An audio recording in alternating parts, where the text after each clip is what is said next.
Ada, sebenarnya sering banget, tapi saya cerita yang dekat aja. Berapa 4 bulan, 5 bulan yang lalu saya nyanyi di Jakarta dan saya satu panggung dengan Ruth sama Vina.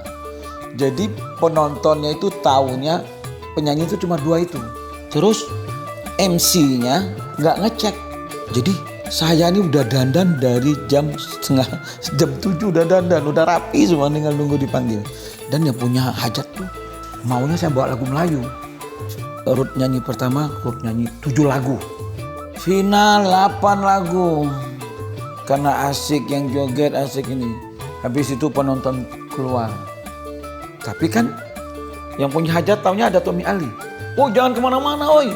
Masih ada satu artis lagi, Tommy Ali. Mak, ini kasihan banget tuan rumahnya ini. Akhirnya tau nggak? Yang ibu-ibu di belakang, yang tukang itu catering semua dipanggil supaya duduk biar rame nontonnya. Aku udah sedih banget. Ya ampun, saya bilang, udahlah show must go on. Ini yang penting tuan rumahnya. Perwacaraka bilang, ini salah sih, ini MC yang salah sih. Tapi itulah cerita dibalik semua penyanyi mengalami hal seperti itu. Tapi yang paling sedih saya, sedihnya itu di Jakarta. Penontonnya dari tadinya membludak tinggal 35 apa 40-an gitu. Bagus banget loh, Ma. Aduh. Bagus sih. Terus Pan, masuknya dia salah coba. Yang mana sih? Udah. Manggung sepi pernah. Waktu kayak event-event kayak sponsor gitu, biasanya kan suka ada off-air-nya. Jadi mereka fokus di games, Fanny fokus di nyanyi. Sementara kalau ibu-ibu kan pengennya ngegame, penonton situ pengennya ngegame. Jadi aku cuman selingan doang. Ya udah pas aku nyanyi kayak sepi aja, kayak mengisi aja gitu. Tapi nggak apa-apa kan, yang penting dibayar.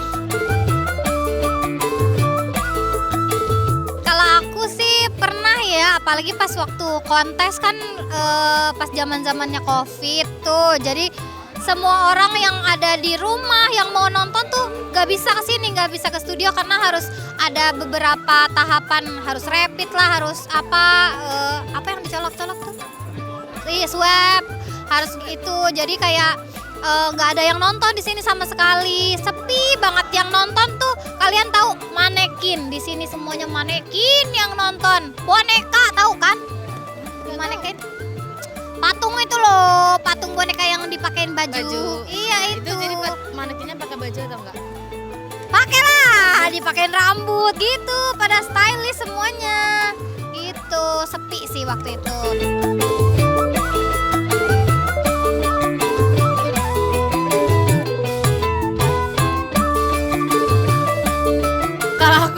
Tapi bukan kontes. Kalau kontes aku mah rame di sini. Seringnya off air biasanya. Sebenarnya itu tuh ngebuat kita bingung juga sih kan, kalau nyanyi itu kan menghibur ya. Kalau sepi itu siapa yang mau dihibur gitu? Kayak kita nyanyi Menghibur diri sendiri lah kalau gitu, berarti nggak seru gitu. Sebenarnya itu challenge juga sih buat kita, biar kayak gimana sih caranya mengundang orang biar orang-orang tuh pada kesini. Tapi dulu sih, sekarang udah rame. udah rame terus ya kalau Iya. sekarang. Jadi lebih seru, lebih hidup gitu kalau kita nyanyi. Soalnya kalau penontonnya rame, kita tuh jadi kebawa gitu loh. Jadi ikutan happy, ikutan seneng, ikutan semangat. Iya, jadi nyanyinya tuh nggak loyo kayak alah cinta sudah membara gitu. Gak bingung mau ngapain gitu. Terus ada komunikasinya tuh kan yang buat enak, kayak kalau cinta sudah membara, aha gitu. Seru kali lah itu. Ya sering sih ngalamin kayak gitu kalau acara pernikahan kayak gitu. Tamu-tamunya udah pada pulang semua ya, tapi kami tetap profesional nyanyi kayak gitu. Pernah, bahkan dulu di kampus sering.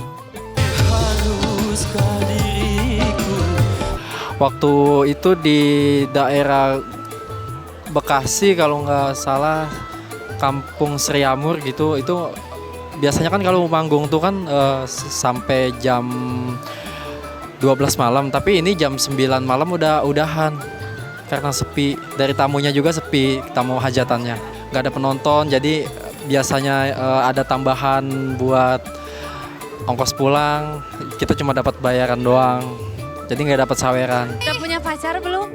Kebetulan belum. Emang mau langsung dibawa ke KUA? Emang mau dianya? Tapi dulu. Gimana? Yuk, goyang dulu. Oke. Si Tommy ngetes kayak mau ngajak perang ya. Wah, ruginya saya itu apa? Semangat saya untuk saya udah nggak ini lagi. Tapi udahlah, saya bilang, Mas Pur, lagu pertama saya hajar Ral. Akhirnya tuan rumah joget, anak-anaknya joget semuanya. Alhamdulillah. Tapi secara mental saya udah kalah satu langkah dari penyanyi sebelumnya. Untungnya tuan rumahnya itu artinya dia profesional, dia tanggap, dia menyambut saya dengan format lagu awal itu. Nah di situ ada nilai plus lagi buat saya. Jadi sehebat apapun penyanyi, pada saat penonton dari banyak hilang, tinggal sedikit, saya katakan, wah siapapun orangnya akan sedikit down lah gitu. Saya ajar, Mas Pur, medley saya semua lagu. Jadi 4 lagu tuh nggak ada yang putus.